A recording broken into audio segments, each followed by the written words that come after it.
আসসালামু আলাইকুম। প্রিয় সুধী, রাসূলুল্লাহ সাল্লাল্লাহু আলাইহি ওয়াসাল্লাম সম্পর্কে বেশ কিছু কমন ঘটনা আমরা কম বেশি প্রায় সকলেই জানি, কিন্তু প্রিয় নবী সাল্লাল্লাহু আলাইহি ওয়াসাল্লামের সারা জীবনে ঘটে যাওয়া সমস্ত উল্লেখযোগ্য ঘটনাগুলো আমরা কজনই বা জানি।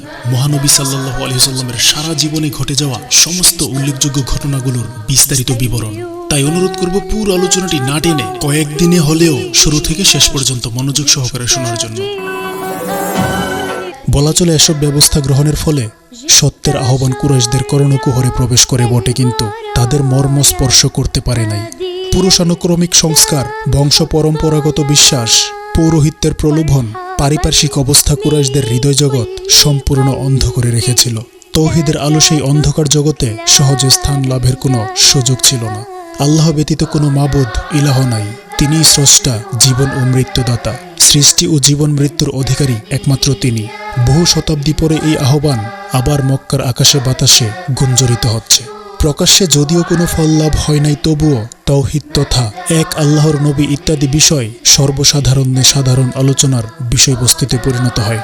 প্রকাশ্যে ইসলাম প্রচারে আদিষ্ট হবার পর গৃহীত বিভিন্ন ব্যবস্থা যে ফলবতী হয় নাই তা উপরে বলা হয়েছে, কিন্তু তৌহিদ, ইসলামের নবী মুহাম্মদুর রাসূলুল্লাহ সাল্লাল্লাহু আলাইহি ওয়াসাল্লাম সম্পর্কে মক্কার সর্বত্র বিভিন্নভাবে আলোচনা চলতে থাকে।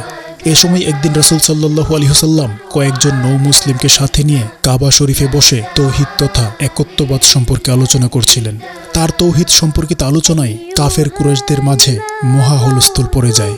তারা রণমূর্তি ধারণ করে ছুটে আসে। এ সময় হযরত খাদিজা রাদিয়াল্লাহু তাআলা আনহার পূর্ব স্বামীর উরুসজাত সন্তান হারেস বিন আবি হালা কাফেরদের দুর্ব্যবহার দুরাচারের প্রতিবাদ করায় কুরাইশরা আক্রমণ চালিয়ে এই নিরপরাধ নৌ মুসলিম যুবকের শুনিতে কাবা প্রাঙ্গণ রঞ্জিত করে।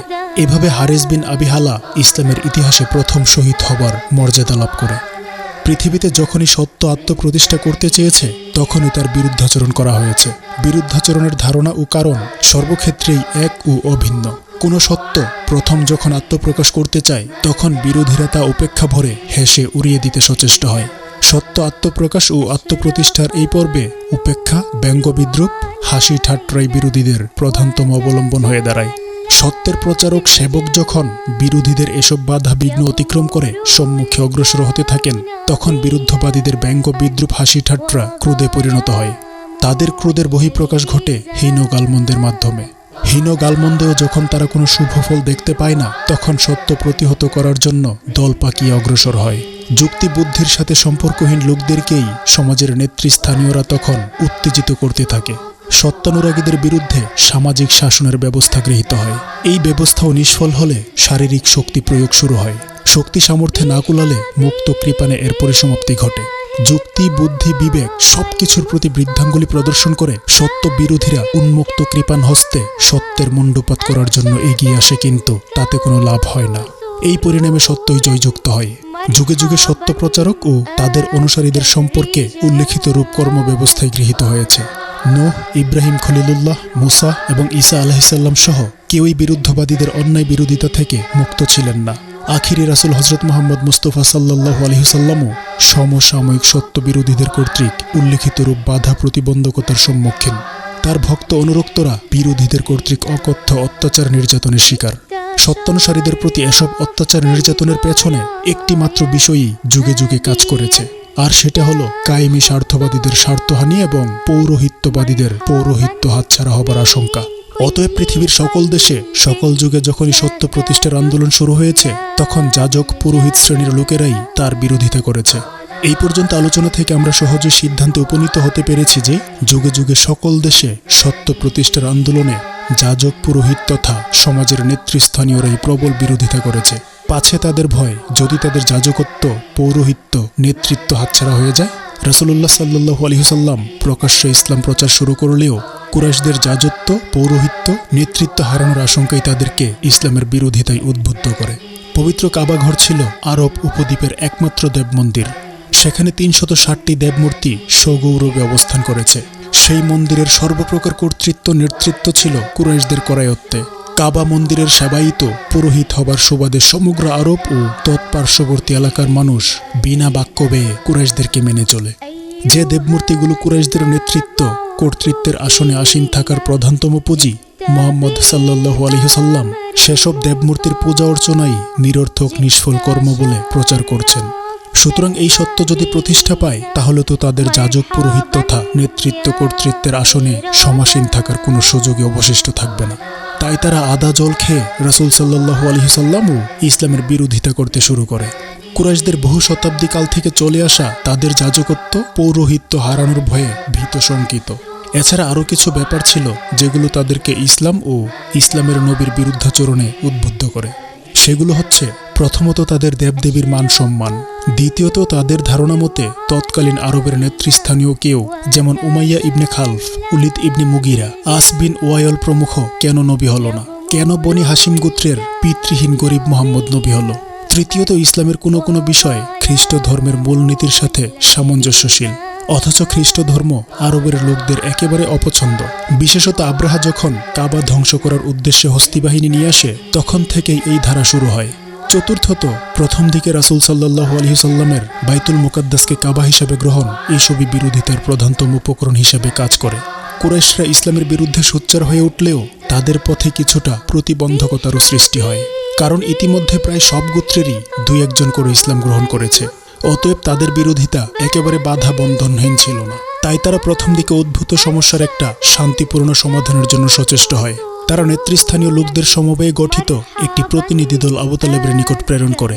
এই প্রতিনিধি দলে ছিল আবু তালেব, আবু জাহল, উলিদ বিন মুগিরা, উতবা, শাইবা, আবু সুফিয়ান, আবুল বুখতারি, আস বিন ওয়াইল এবং মুনাব্বেহ প্রমুখ। প্রতিনিধি দল আবু তালেবের নিকট উপস্থিত হয়ে তীব্র ভাষায় রাসূল সাল্লাল্লাহু আলাইহি সাল্লামের বিরুদ্ধে অভিযোগ করে। তাদের অভিযোগের সার কথা হলো, আপনার ভ্রাতুষ্পুত্র আমাদের পিতৃপুরুষদের দেবদেবীকে গালমন্দ করে, আমাদের পূজ্য দেবতাদের প্রতি ঘৃণা প্রদর্শন করে এবং মানুষের মাঝেও ঘৃণা সৃষ্টি করে। সুতরাং আপনি তাকে এসব হতে বিরত রাখার ব্যবস্থা করুন। অভিযোগের পরিপ্রেক্ষিতে কৌশলে তাদেরকে বিদায় করে তিনি ভাতিজাকে কুরাইশদের পছন্দ বিরোধী বিষয়ে প্রচার প্রচারণা হতে বিরত থাকতে বলেন। চাচার কথা শুনে রাসূল সাল্লাল্লাহু আলাইহি সাল্লাম বললেন, চাচা, যারা আপনার কাছে অভিযোগ করেছে আপনি তাদের সবাইকে আমার সামনাসামনি করুন। আমার একটিমাত্র প্রস্তাব মেনে নিলে আমি তাদের সবকিছু মেনে নেব। এতে আবু তালেব উদ্ভূত পরিস্থিতি সামাল দেওয়ার পথে একটা আশার আলো দেখতে পান। তিনি ভাবলেন একটা মীমাংসা অবশ্যই হয়ে যাবে, এতে করে কুরাইশদের মাঝে আমার ভাতিজার সম্মান মর্যাদা বহুগুণ বৃদ্ধি পাবে। এই আশায় আশান্বিত হয়ে তিনি নেতৃস্থানীয় কুরাইশদের সবাইকে নিজ গৃহে একত্র করেন এবং ভাতিজা মুহাম্মদ সাল্লাল্লাহু আলাইহি সাল্লামকেও তাদের সামনাসামনি উপস্থিত রাখেন। আবু তালেব আলোচনার সূত্রপাত করলেন। রাসূল সাল্লাল্লাহু আলাইহি সাল্লাম চাচাকে উদ্দেশ্য করে বললেন, চাচা, এদের প্রস্তাবগুলো বলতে বলুন। তখন উপস্থিত কুরাইশ নেতারা বলতে শুরু করল, প্রথমত তুমি আমাদের মাবুদ তথা দেব দেবীদের বিরুদ্ধে কোনো প্রচার প্রচারণা চালাতে পারবে না, আমরাও তোমার মাবুদের বিরুদ্ধে কোনো কথা বলবো না। দ্বিতীয়ত আমাদেরকে নির্বোধ, মূর্খ, ইত্যকার বর্ষণা তিরস্কার করতে পারবে না। তৃতীয়ত আত্মীয়তার বন্ধন বিচ্ছিন্ন করতে পারবে না। চতুর্থত উচ্চস্বরে কোরআন পাঠ করতে পারবে না। পঞ্চমত কাবা শরীফে প্রকাশ্যে নামাজ আদায় বা কোরআন তেলাওয়াত করতে পারবে না। এগুলো ছিল তাদের প্রধানতম প্রস্তাব। খুঁটিনাটি আরও অনেক প্রস্তাব তারা উপস্থাপন করে। আলোচনার দীর্ঘতা পরিহারের উদ্দেশ্যে খুঁটিনাটি বিষয়গুলো পরিহার করা হলো। কুরাইশ নেতৃবৃন্দের কথা শেষে রাসূল সাল্লাল্লাহু আলাইহি সাল্লাম বললেন, আমার একটিমাত্র প্রস্তাব মেনে নিলে আপনাদের সব প্রস্তাব মেনে নিতে আমি কোনো প্রকার আপত্তি করব না। উপস্থিত কুরাইশ নেতৃবৃন্দ মনে মনে পুলকিত হলো। তাদের ধারণা, আমাদের এতগুলো প্রস্তাবের বিপরীতে মুহাম্মদের একটিমাত্র প্রস্তাব মেনে নিতে আপত্তির কি থাকতে পারে। তারা তার প্রস্তাবটি জানতে চাইলে তিনি বললেন, আপনারা সকলে বলুন, লা ইলাহা ইল্লাল্লাহু মুহাম্মাদুর রাসূলুল্লাহ সাল্লাল্লাহু আলাইহি ওয়াসাল্লাম। এই প্রস্তাবে তারা চিৎকার করে বলে উঠল, এই কালেমার বিরুদ্ধেই তো আমাদের সংগ্রাম। এই কালেমা আমরা কখনো মানব না, মানতে পারি না। এই কালেমা মেনে নিতে পারলে তো আমাদের মাঝে কোনো বিরোধী অবশিষ্ট থাকতো না। এই বলে হইচই রই রই করে তারা আবু তালেবের গৃহ ত্যাগ করল। কুরাইশ নেতৃবৃন্দ প্রথমবার আবু তালেবের নিকট মুহাম্মদ সাল্লাল্লাহু আলাইহি ওয়াসাল্লামের বিরুদ্ধে অভিযোগ দায়ের করলেও তা ফলপ্রসূ হয় নাই। এরপর থেকে তারা রাসূল সাল্লাল্লাহু আলাইহি ওয়াসাল্লামের বিরোধিতা এবং তার বিরুদ্ধে বিশুদ্গার ও অপপ্রচারের মাত্রা আরও বাড়িয়ে দেয়। বিরোধিতার মাত্রা যখন তুঙ্গে, তখন কুরাইশ নেতৃবৃন্দ পুনরায় আবু তালেবের নিকট উপস্থিত হয়ে প্রস্তাব করল, আবু তালেব, আপনার ভ্রাতুষ্পুত্র যদিও রাজত্বের লোভে আমাদের দেবদেবীর বিরোধিতার পথ অবলম্বন করে থাকে, তবে আমরা তার মাথায় রাজমুকুট পরিয়ে দেব। সুন্দরী ললনা লাভের উদ্দেশ্যে এমন করলে আমরা আরবের সম্ভ্রান্ত পরিবারের সর্বশ্রেষ্ঠ সুন্দরী ললনার সাথে তার বিয়ের ব্যবস্থা করব।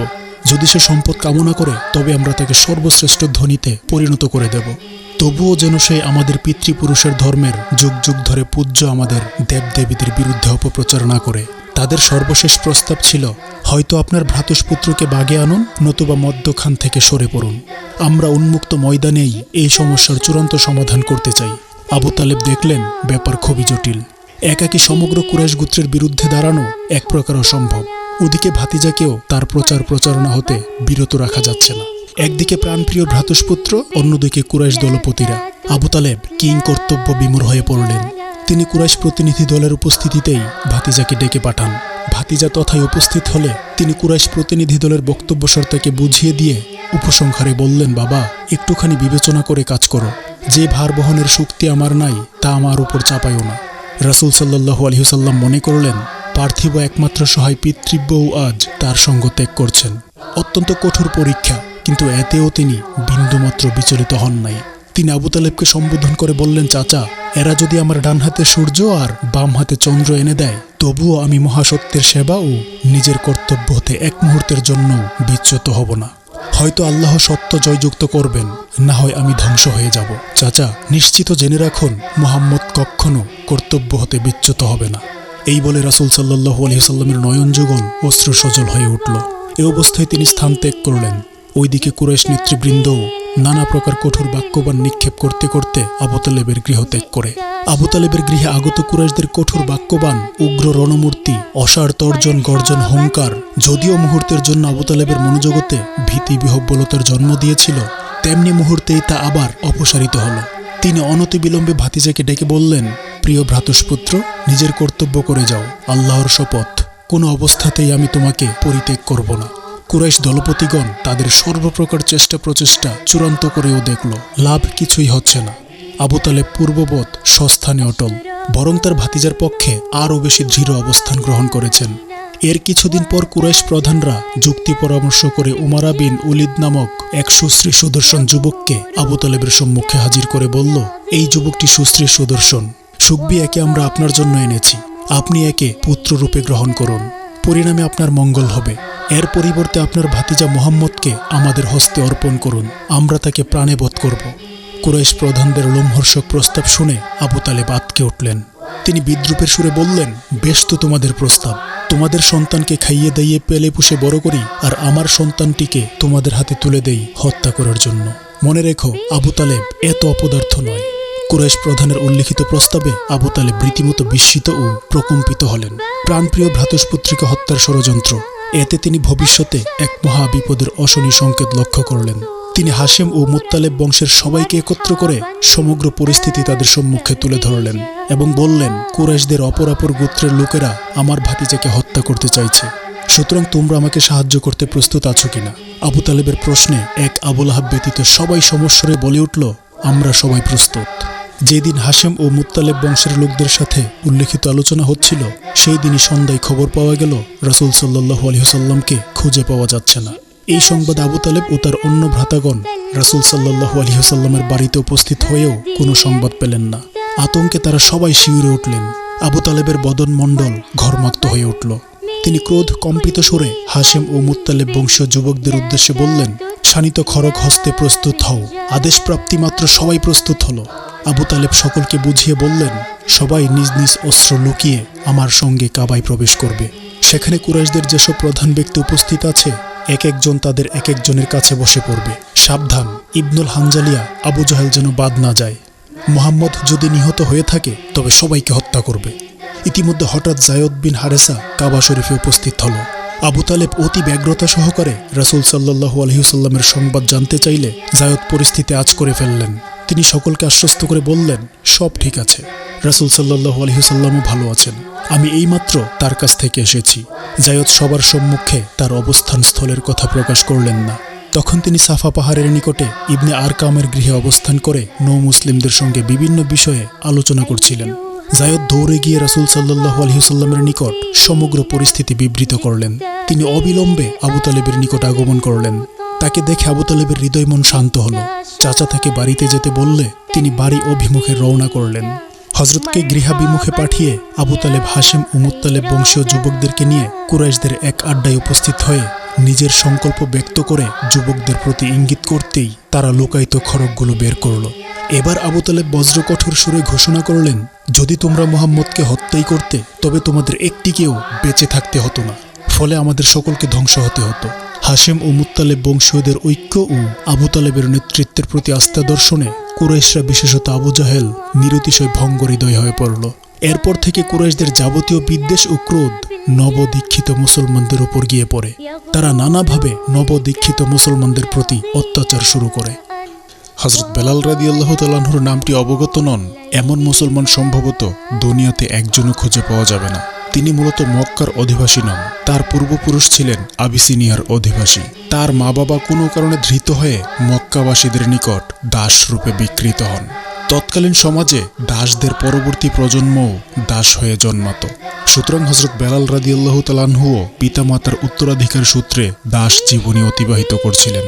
হযরত বেলাল রাদিয়াল্লাহু তাআলা আনহুর মনিব ছিল নরাধম উমাইয়া বিন খলফ। সে যখন জানতে পারল তারই দাসী পুত্র মুহাম্মদের আহ্বানে সাড়া দিয়ে একত্ববাদের কালেমা গ্রহণ করেছে, তখন সে ক্রোধে অগ্নিশর্মা হয়ে বেলাল রাদিয়াল্লাহু তাআলা আনহুর উপর নানাভাবে লোমহর্ষক অত্যাচার শুরু করে দেয়। নরপিচাস উমাইয়া বিন খলফ হযরত বেলাল রাদিয়াল্লাহু তাআলা আনহুকে জ্বলন্ত অঙ্গারের উপর শুইয়ে হাত পায়ে পেরেক ঢুকিয়ে দিত, যাতে তিনি নড়াচড়া করতে না পারেন। পশুর মতো তার গলায় রশি লাগিয়ে মক্কার দুষ্ট বালকদের হাতে ছেড়ে দেওয়া হতো।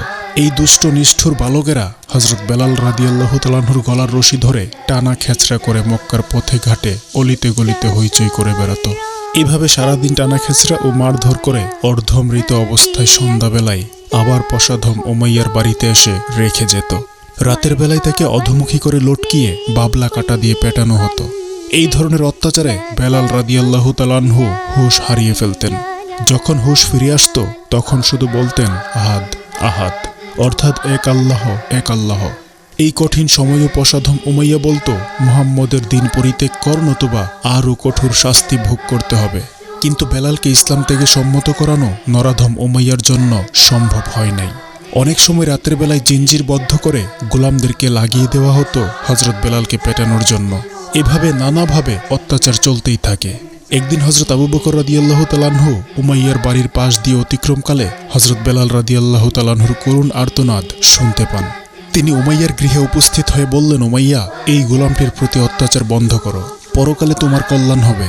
উমাইয়া বিদ্রূপের সুরে বলল, পরকাল আবার কি বস্তু? এর জন্য তোমার যদি এতই প্রাণ কাঁদে তবে তাকে খরিদ করে নিচ্ছ না কেন? হযরত আবু বকর রাদিয়াল্লাহু তাআলা আনহু উমাইয়ার এই কথার জবাবে বললেন, আমি যে কোনো মূল্যে একে খরিদ করে নিতে প্রস্তুত আছি। অবশেষে হযরত আবু বকর রাদিয়াল্লাহু তাআলা আনহু তাকে খরিদ করে রাসূল সাল্লাল্লাহু আলাইহি ওয়াসাল্লামের দরবারে উপস্থিত করে আজাদ করে দেন। মদিনায় হিজরতের পর যখন আজানের প্রচলন হয় তখন হযরত বেলাল রাদিয়াল্লাহু তাআলা আনহু মুসলিম জাহানের সর্বপ্রথম মুয়াজ্জিন হবার গৌরব অর্জন করেন। হযরত খাব্বাব রাদিয়াল্লাহু তাআলা আনহু ছিলেন কর্মকার শ্রেণীর মানুষ। তরবারি ইত্যাদি তৈরি করে জীবিকা অর্জন করতেন। তার উপর কাফেরদের অত্যাচারের কাহিনীও অতিশয় লোমহর্ষক। তিনি প্রথম দিকেই ইসলাম গ্রহণ করেছিলেন। নানা প্রকার লোমহর্ষক অত্যাচার চালিয়ে তাকে ইসলাম থেকে ফেরানোর ব্যর্থ চেষ্টা চালানো হয়। কোনো প্রকারেই ইসলাম থেকে বিরত করতে না পেরে পাষণ্ড কুরাইশ দলপতিগণ জ্বলন্ত অঙ্গার বিছিয়ে তাকে সেই অঙ্গারের উপর শুইয়ে দিয়ে বুকের উপর পা দিয়ে চেপে রাখত। জ্বলন্ত অঙ্গার তার শরীরের চর্বি ও ঘাম বেরিয়ে নিভে যেত। এতে হযরত খাব্বাব রাদিয়াল্লাহু তাআলা আনহুর পিঠের চামড়া এমনভাবে পুড়ে যায় যে শেষ বয়সেও তার পিঠে ধবল কুষ্ঠের ন্যায় দাগ চিহ্ন ছিল। ইসলাম পূর্বকালে হযরত খাব্বাব রাদিয়াল্লাহু তাআলা আনহু বিভিন্ন লোকের নিকট যা প্রাপ্য ছিলেন কুরাইশদের নিষেধাজ্ঞা হেতু সেসব কিছুই তিনি পান নাই। হযরত উসমান রাদিয়াল্লাহু তাআলা আনহু, যিনি ছিলেন ইসলামের তৃতীয় স্তম্ভ, ইসলাম পূর্বকালেও তিনি অত্যন্ত সম্পদশালী এবং মক্কাবাসীদের মাঝে খুবই সম্মানিত ব্যক্তি ছিলেন। তিনি ইসলাম গ্রহণ করলে কুরাইশরা তার প্রতি ভীষণ ক্ষেপে যায়। কুরাইশদের সহযোগিতায় তার চাচা তাকে শক্ত করে রশি দ্বারা বেঁধে নির্মমভাবে প্রহার করত। হযরত উসমান রাদিয়াল্লাহু তাআলা আনহু আল্লাহর নামে শক্তি সঞ্চয় করে এমন অত্যাচার সহ্য করতেন। আম্মার রাদিয়াল্লাহু তাআলা আনহুর পিতার নাম ছিল ইয়াসের, মাতার নাম সুমাইয়া। আম্মার রাদিয়াল্লাহু তাআলা আনহুর পিতা ইয়াসের ইয়ামানের অধিবাসী ছিলেন। কোনো কারণে তিনি মক্কায় এসে আবু হুযাইফার দাসী সুমাইয়াকে বিয়ে করেন। সুমাইয়ার গর্ভেই হযরত আম্মার রাদিয়াল্লাহু তাআলা আনহু জন্মগ্রহণ করেন। তার মাতা পিতা এবং পুত্র একযুগে ইসলাম কবুল করেন। ইসলাম গ্রহণ করার অপরাধে এই নও মুসলিম পরিবারের প্রতি নানা প্রকার অত্যাচার নির্যাতন নেমে আসে। হযরত আম্মার রাদিয়াল্লাহু তাআলা আনহুকে নির্দয়ভাবে প্রহার করা হতো। তিনি প্রহার যন্ত্রণা সহ্য করতে না পেরে অনেক সময় অচেতন হয়ে পড়তেন। যে চারজন প্রথমে নিজেদের ইসলামের কথা সাধারণে ঘোষণা করেছিলেন, হযরত আম্মার রাদিয়াল্লাহু তাআলা আনহু তাদের মধ্যে একজন। একদিন এই পরিবারের উপর কৃত অত্যাচার স্বচক্ষে দর্শনে রাসূল সাল্লাল্লাহু আলাইহি ওয়াসাল্লাম আবেগপূর্ণ ভাষায় বলেছিলেন, ইয়াসিরের পরিবার, ধৈর্য ধারণ করো, জান্নাত তোমাদের পুরস্কার। দুর্ধর্ষ কুরাইশদের নির্মম অত্যাচারে হযরত ইয়াসির রাদিয়াল্লাহু তাআলা আনহু শাহাদাত বরণ করেন। স্বামীর মৃতদেহ প্রহারে জর্জরিত পুত্রের রক্তাক্ত দেহ দর্শনেও হযরত সুমাইয়া অবিচল। একদিন পশাধম আবু জাহেল হযরত সুমাইয়ার স্ত্রীর অঙ্গে বর্ষাঘাত করে তাকে নির্মমভাবে হত্যা করে। হযরত সুমাইয়াই ইসলামের ইতিহাসে প্রথম মহিলা শহীদ হবার গৌরব অর্জন করেন। আফলাহ নামক জনৈক ব্যক্তি ইসলাম গ্রহণ করেন। ইসলাম গ্রহণের অপরাধে তার দুই পায়ে রশি লাগিয়ে টেনে মাঠে নিয়ে যাওয়া হয়। উমাইয়া ও উবাই ভ্রাতৃদ্বয়ের উপস্থিতিতে তাদের নেতৃত্বে হযরত আফলাহ রাদিয়াল্লাহু তাআলা আনহুর এহেন দুর্দশা করা হয়েছিল। এ সময় তথায় একটি গোবরে পোকা এসে উপস্থিত হলে উমাইয়া হযরত আফলাহ রাদিয়াল্লাহু তাআলা আনহুকে বলল, দেখো, তোমার আল্লাহ এসেছে। উমাইয়ার এই শ্লেষাত্মক কটাক্ষের জবাবে হযরত আফলাহ রাদিয়াল্লাহু তাআলা আনহু বললেন, আমার, তোমার এবং ওই কীটের সকলের আল্লাহই একজন। এতে ক্রোধোন্মুক্ত হয়ে নরাধম উমাইয়া তার টুপি চেপে ধরে। এ অবস্থায় আফলাহ অচেতন ও নিষ্পদ্য হয়ে পড়েন। বহুক্ষণ অপেক্ষমান থেকে নরাধম উমাইয়া ভ্রাতৃদ্বয়ের যখন বিশ্বাস জন্মালো তার প্রাণবায়ু বের হয়ে গেছে, তখন তারা তাকে বেঁধে রেখে চলে যায়। কিছুক্ষণ পরে তিনি চৈতন্য লাভ করেন। হযরত আবু বকর রাদিয়াল্লাহু তাআলা আনহু ঘটনা জানতে পেরে বহু অর্থের বিনিময়ে তাকে নরপশুদের কবল থেকে উদ্ধার করেন। ইসলাম গ্রহণের অপরাধে হযরত জুবাইর ইবনুল আওয়াম রাদিয়াল্লাহু তাআলা আনহুকে মাদুরে জড়িয়ে নাকে ধোয়া দেওয়া হতো। হযরত সুহায়ব রাদিয়াল্লাহু তাআলা আনহু অনেক সময় কুরাইশদের প্রহার অত্যাচারে অজ্ঞান হয়ে পড়তেন। তার পিতা ছিলেন রুমের শাসনকর্তা। লালন পালন রুমেই হয়েছে বলে তাকে রুমি বলে ডাকা হতো। মূলত তিনি ছিলেন মুশিলের অধিবাসী। তিনি শত্রু কর্তৃক বন্দী হয়ে গোলাম রূপে মক্কাবাসী কুরাইশদের নিকট বিক্রিত হন। ইসলাম গ্রহণের অপরাধে কুরাইশ কাফেরদের অত্যাচারে তিনি কর্মশক্তি হারিয়ে ফেলেন। হযরত উমর রাদিয়াল্লাহু তাআলা আনহুর একজন দাসী ছিল, নাম লাবিনা। হযরত উমর রাদিয়াল্লাহু তাআলা আনহু তখনও ইসলাম গ্রহণ করেন নাই, কিন্তু দাসী লাবিনা ইসলাম গ্রহণ করেছেন। এই অপরাধে হযরত উমর রাদিয়াল্লাহু তাআলা আনহু তাকে নির্মমভাবে প্রহার করতেন। প্রহার করতে করতে পরিশ্রান্ত হয়ে বলতেন, হতভাগিনী, দয়াপরবেশ হয়ে আমি তোকে পরিত্যাগ করি নাই। একটু শ্রান্তি দূর হলে আবার তোকে প্রহার করব। এই অবস্থায় লাবিনা করুণ কণ্ঠে বলতেন, উমর, আপনি ইসলাম গ্রহণ না করলে আল্লাহ আপনার থেকে এই অত্যাচারের প্রতিশোধ নেবেন। জেন্নিরা নামক এক নৌমুসলিম মহিলার উপর ইসলাম গ্রহণের অপরাধে এমন অত্যাচার করা হয় যে তার চক্ষুদ্বয় নষ্ট হয়ে যায়। নরাধম কুরাইশরা বলতে লাগলো, আমাদের লাত আর উজ্জা দেবীর অভিসম্পাদে তোমার চোখ নষ্ট হয়েছে। জেন্নিরা কুরাইশদের প্রলাপোক্তির জবাবে বলতেন, আমার দৃষ্টিশক্তি হরণের কোনো ক্ষমতা লাত ও উজ্জার নাই। যার ইচ্ছায় আমার চোখ গেছে তিনি চাইলে তা আবার ফিরে পাব। নরাধমের অত্যাচার থেকে মুক্তি লাভের পর ধীরে ধীরে তার দৃষ্টিশক্তি ফিরে আসে। তখন কুরাইশ পাষণ্ডরা বলতে লাগলো, দেখো, মুহাম্মদ কি ভীষণ জাদুকর, অন্ধ আবার দৃষ্টিশক্তি লাভ করলো। হযরত আবু ফুকাইহা হযরত বেলাল রাদিয়াল্লাহু তাআলা আনহুর সাথে ইসলাম গ্রহণ করেন। তিনি সাফওয়ান ইবনে উমাইয়ার গোলাম ছিলেন। ইসলাম গ্রহণের অপরাধে তাকে পায়ে রশি লাগিয়ে টেনে হিঁচড়ে উত্তপ্ত বালুকার উপর নিয়ে বুকে পাথর দিয়ে শুয়ে রাখা হতো। এত ভারী পাথর চাপা দেওয়া হতো যে তার জিভ বেরিয়ে যেত। এই অবস্থায় তার গলা টিপে ধরা হতো। ইতিহাস ও হাদিস গ্রন্থসমূহ অধ্যয়নে প্রাথমিক যুগের মুসলমানদের এইরকম করুণভাবে অত্যাচারিত নির্যাতিত হবার বহু কাহিনী অবগত হওয়া যায়। নৌ মুসলিমদের উপর যতই অত্যাচার নিপীড়ন চলত ততই তাদের ঈমান দৃঢ় হয় এবং ক্রমশ মুসলমানদের সংখ্যা বৃদ্ধি পেতে থাকে। মুসলমানদের সংখ্যার ক্রমবৃদ্ধি কাফেরদেরকে আরও বেশি ক্ষিপ্ত করে তোলে। তারা নানা উপায়ে ইসলাম ও মুসলমানদের বিরুদ্ধে শত্রুতা প্রকাশ করতে থাকে। এই ধরনের লোকদের মধ্যে নজর বিন হারেস বিশেষ ভূমিকা পালন করে।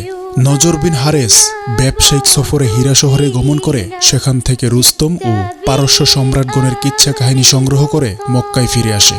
রাসূলুল্লাহ সাল্লাল্লাহু আলাইহি ওয়াসাল্লাম যখন কোরআন তেলাওয়াত করতেন তখন সেই সুললিত কণ্ঠে হীরা থেকে সংগৃহীত কিচ্ছা কাহিনী আবৃত করত আর বলতো, মুহাম্মদের কথিত কোরআন পুরাকালের কিচ্ছা কাহিনী ব্যতীত আর কিছুই নয়। এইভাবে নজর বিন হারেস ইসলামের পথে প্রতিবন্ধকতা সৃষ্টি করে। এখন আমরা জানব নবুয়তের ৫ম বছরের ঘটনা। কাফের কুরাইশদের অত্যাচার তখন তুঙ্গে। অত্যাচার নির্যাতনের এহেন কোনো পন্থা পদ্ধতি নাই যা তারা মুসলমানদের উপর প্রয়োগ করে নাই। যতই দিন যাচ্ছিল ততই অত্যাচারের মাত্রা তীব্র হতে তীব্রতর হচ্ছিল। দৈহিক অত্যাচার নির্যাতন থেকে মানসিক অত্যাচার নির্যাতনই ছিল বড় কষ্টকর, কারণ তারা প্রকাশ্যে নামাজ আদায় করতে ও কোরআন তেলাওয়াত করতে পারতেন না। কাবা গৃহে কোরআন তেলাওয়াতের অপরাধে একবার মুসলমানদেরকে প্রহারে জর্জরিত করা হয়। সাহাবাই কেরামের প্রতি এই ধরনের অব্যাহত অমানবিক অত্যাচারে রাসূল সাল্লাল্লাহু আলাইহি ওয়াসাল্লামের হৃদয় মন কেঁদে ওঠে। তিনি সাহাবাই কেরামের মক্কা ত্যাগী জুলুম অত্যাচার হতে মুক্তি লাভের উৎকৃষ্ট উপায় বলে চিন্তা করলেন এবং এ বিষয়ে তাদের সাথে পরামর্শ করেন। পরামর্শক্রমে হিজরত করাই সিদ্ধান্ত হয়। কোথায় যাওয়া যায় এতদ সংক্রান্ত আলোচনা শুরু হলো। তৎকালীন আবিসিনিয়ার রাজা নাজ্জাশী সুবিচারক ছিলেন, ন্যায়পরায়ণ ও হৃদয়বান বলে মক্কাবাসীদের মাঝে খ্যাত ছিলেন। কেননা তারা ব্যবসা বাণিজ্য উপলক্ষে আবিসিনিয়ায় গমন করত, তাই আবিসিনিয়ার পরিবেশ পরিস্থিতি তাদের অজানা ছিল না। অবশেষে নিজেদের মধ্যে আলাপ আলোচনার পরে আবিসিনিয়ায় হিজরত করার সিদ্ধান্ত হয়। সিদ্ধান্তক্রমে কতিপয় মুসলমান নরনারী গোপনে দেশ ত্যাগের প্রস্তুতি গ্রহণ করতে থাকেন। আবশ্যকীয় প্রয়োজন সম্পন্ন করে দেশ থেকে ইচ্ছুক নরনারীর দল সোয়াইবা বন্দর অভিমুখে রওনা হন, কারণ এই বন্দর থেকেই আবিসিনিয়াগামী জাহাজে উঠতে হবে। এই ব্যাপারে মুসলমানগণ কঠোর গোপনীয়তা অবলম্বন করেন, তাই শত্রুপক্ষ কিছুই জানতে পারে নাই। কিন্তু এতগুলো লোকের তৈজসপত্র সহ নগর ত্যাগ ক্রমে ক্রমে ব্যাপারটা কুরাইশদের নিকট গোপন থাকে নাই। সুতরাং তারা হৈহল্লা করে লোকজন একত্র করে পলায়নপর নরনারীদের ধরে আনার জন্য বন্দর অভিমুখে ছুটে যায়। কিন্তু ততক্ষণে জাহাজ বন্দর ছেড়ে চলে যায়। কুরাইশ পাষণ্ডদের অভিযান ব্যর্থ হয়। আবিসিনিয়া হিজরতের এই ঘটনা নবুয়তের ৫ম বছর রজব মাসে সংঘটিত হয়েছিল। এই যাত্রায় ১২ জন পুরুষ ও ৪ জন নারী মোট ১৬ জন আবিসিনিয়ায় হিজরত করেন। আবিসিনিয়ায় প্রথম হিজরতে ১১ জন পুরুষ আর ৪ জন নারী মোট ১৫ জন ছিলেন বলে সাধারণভাবে ঐতিহাসিকগণ মত প্রকাশ করেছেন। যারা ১৫ জনের পক্ষে মত প্রকাশ করেছেন তারা কেউ নামের তালিকা দেন নাই, কিন্তু ঐতিহাসিক তাবারি এবং ইবনে সাদ ১৬ জনের নামের তালিকা দিয়েছেন। সম্মানিত সুধী, আপনারা যদি এই নামগুলো সম্পর্কে জানতে চান তাহলে অনুগ্রহ করে কমেন্টে জানালে আমি ভিডিও ডিসক্রিপশনে লিখে দিব ইনশাআল্লাহ। ঐতিহাসিক ইবনে খালদুন হযরত উসমান বিন মাজুনের নাম বাদ দিয়েছেন। হাতেম বিন আমরের নামও ইবনে খালদুনের মতান্তরজনিত বলে উল্লেখ করেছেন। ঐতিহাসিক ইবনে ইসহাকের বর্ণনা মতে হযরত উসমান বিন মাজুন প্রথম দফায় আবিসিনিয়ায় হিজরতকারীদের দলের দলনেতা নির্বাচিত হয়েছিলেন। প্রথম দল আবিসিনিয়ায় উপনীত হয়ে নিঃসংকোচে নির্বিবাদে অবস্থান করতে লাগলেন। এর কিছুদিন পর হযরত জাফর বিন আবু তালেব রাদিয়াল্লাহু তাআলা আনহুর নেতৃত্বে অনন্য ৮৩ জন নারী পুরুষ আবিসিনিয়ায় হিজরত করেন। আবিসিনিয়ায় হিজরতকারী প্রথম দল নবুয়তের ৫ম বছর রজব মাসে হিজরত করেন। হযরত জাফরের নেতৃত্বে দ্বিতীয় দলও এর কিছুদিন পরেই আবিসিনিয়ায় গমন করেন। তারা শাবান ও রমজান মাস নিরুপদ্রবে আবিসিনিয়ায় কাটান। শাওয়াল মাসে গুজব রটল মক্কার প্রধান ব্যক্তিবর্গ ইসলাম গ্রহণ করেছে। এই ভুয়া সংবাদে প্রতারিত হয়ে একদল মুসলমান মক্কা শরীফে চলে আসেন, কিন্তু শহরে প্রবেশের পূর্বেই তারা বুঝে ফেলেন সংবাদটি সম্পূর্ণ ভিত্তিহীন এবং তারা প্রতারিত হয়েছেন। যারা এসেছিলেন অবস্থা অনুধাবন করতে পেরে তাদের অধিকাংশই অতি সংগোপনে মক্কায় প্রবেশ করেন, কিন্তু কতিপয় মুসলমান পথিমধ্য হতেই আবিসিনিয়ায় ফিরে যান। যারা মক্কায় প্রবেশ করে ধরা পড়েন তাদের উপর কুরাইশদের অকথ্য নির্যাতনের আর অবধি রইল না। পলাতক শিকার ফাঁদে পড়েছে। এই অত্যাচারের মাত্রা বহুগুণ বেড়ে গেল। কিছুদিন এভাবে অতিবাহিত হবার পর রাসূল সাল্লাল্লাহু আলাইহি ওয়াসাল্লামের পরামর্শক্রমে ন্যূনাধিক ১০০ মুসলমান পুনরায় আবিসিনিয়ায় হিজরত করেন। বহু সংখ্যক মুসলমান আবিসিনিয়ায় প্রশান্তির জীবনযাপন করছেন। এই বিষয়টা তো আর কুরাইশ দলপতিদের জন্য কোনো সুখকর সংবাদ হতে পারে না। তারা অশান্তির অনলে জ্বলে পুড়ে ছাই ভস্ম হচ্ছিল। কিভাবে মুসলমানদের শান্ত জীবনকে বিঘ্ন সৃষ্টি করা যায়। অবশেষে তারা পরামর্শক্রমে স্থির করল দূত পাঠিয়ে পলাতক ও ফেরারি আসামি বলে তাদেরকে আবিসিনিয়া হতে ফেরত আনতে হবে। এ বিষয়ে তারা আয়োজন ও অর্থ ব্যয়ে কোনো প্রকার কার্পণ্য করে নাই। রাজা নাজ্জাশী ও তার পরিবারবর্গের সবাইকে যাতে উপহার উপঢৌকন দিয়ে পরিতুষ্ট করা যায় এই জন্য প্রচুর পরিমাণ উপহার সামগ্রী সংগ্রহ করে একদিন যথাসময়ে কুরাইশ দূত রূপে আব্দুল্লাহ বিন রবিয়া ও আমর বিন আস আবিসিনিয়ায় উপনীত হয়। তারা আবিসিনিয়ায় উপনীত হয়ে রাজ পরিষদ বর্গকে উপঢৌকনাদি দিয়ে বশীভূত করার প্রচেষ্টার সাথে সাথে বলল, দেখুন, আমাদের কতগুলো নির্বোধ বালক ও যুবক পিতৃপুরুষের ধর্ম ত্যাগপূর্বক আপনার দেশে পালিয়ে এসেছে। তারা নতুন যে ধর্মমত গ্রহণ করেছে আপনাদের ধর্মের সাথেও তার কোনো মিল নাই। এসব বলে তারা পরিষদবর্গকে ঠিক করে রাখল রাজ দরবারে মুসলমানদের কথা উঠলে তারা কুরাইশ দূতকে সমর্থন করবে এবং মুসলমানদেরকে কথা বলার কোনো সুযোগ না দিয়েই তাদেরকে কুরাইশ প্রতিনিধিদের হাতে সমর্পণে যথাসাধ্য চেষ্টা করবে। উল্লেখিতরূপ ষড়যন্ত্র পাকাপোক্ত করে কুরাইশ দূতরা একদিন রাজ দরবারে উপস্থিত হয়ে উপঢৌকন পেশ করে। আবিসিনিয়া রাজা নাজ্জাশী উপহার উপঢৌকন গ্রহণান্তে তাদের আগমনের কারণ জানতে চাইলে তারা বলল, রাজন, মক্কার সম্ভ্রান্ত ভদ্র সমাজ আমাদেরকে প্রতিনিধি রূপে আপনার দরবারে প্রেরণ করেছেন।